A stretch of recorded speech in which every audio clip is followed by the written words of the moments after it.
From the first time I saw the X-Wing in Star Wars, I wanted one of my own. Finally, my dream has come true, albeit in a smaller form. From the people at Propel, this quadcopter and its packaging is what happens when you give full control to a small group of uncompromising fanatics and tell them that money is no object. Every single detail has been considered. Propel made 3 different versions at this point, including the 74Z speeder bike, the TIE Advanced X1, and of course the one I received, the T-65 X-Wing Starfighter. Let's start with the packaging. There is an outer box that is beautiful in its own right. Spot varnishes, clear foils, and uncluttered designs adorn each panel. If they stopped there, I would be satisfied. But no, inside this box is yet another box. This inner box is meant to be displayed alongside your drone in a place of honor. The first thing you notice is the sculpture of the X-Wing affixed to the front of the box. The details here are stunning. On each side, there is a wax seal to keep the 2 sides of the box closed. Because once you open it, well, just watch. I mean, are you kidding me? When have you ever seen packaging like this? Ever?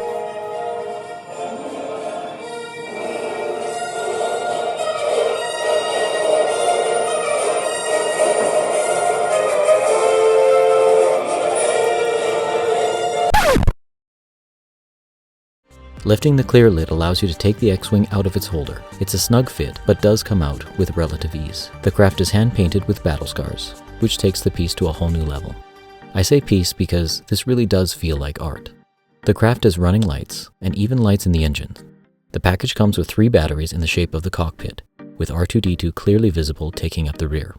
Putting the battery in is easy. All you have to make sure is to lock the battery in with the slider from behind. Flipping it over, you can find an IR blaster for those fortunate enough to have at least 2 of these. There is a button on the controller that allows you to shoot down the other ship if it hits the receiver. The package also comes with a prop remover for taking off the props faster and to be easier on the motors. It's made of aluminum, so it's definitely going to last. To take off the props, all you have to do is slip the remover beneath both sides of the blade and lift up.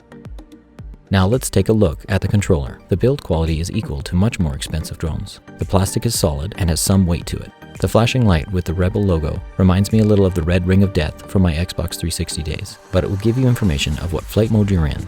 I'm not going to walk through each and every feature, but suffice to say the feature list is extensive with multiple songs to play while flying, flight modes, and so on. When I said they thought of every tiny detail, I wasn't kidding. To remove the battery panel, they even included a built-in screwdriver into the remote control. Add to that, there is also a secret watch battery that will activate the speaker with instructions and vibrate the controller before you put the AA's in. There is also a small panel that lights up and can only be seen when replacing the batteries, with the classic sign-off that every Jedi knows by heart.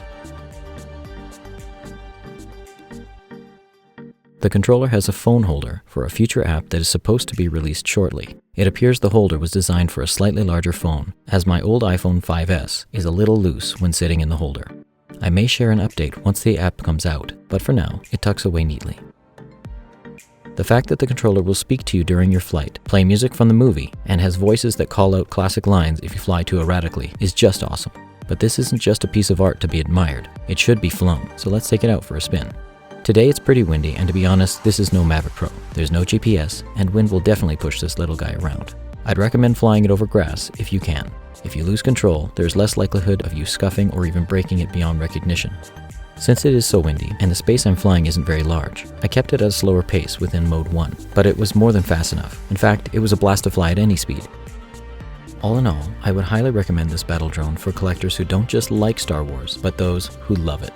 You would have to get over some serious sticker shock at $200 a pop, but if you can swing it, it's a great addition to any collection.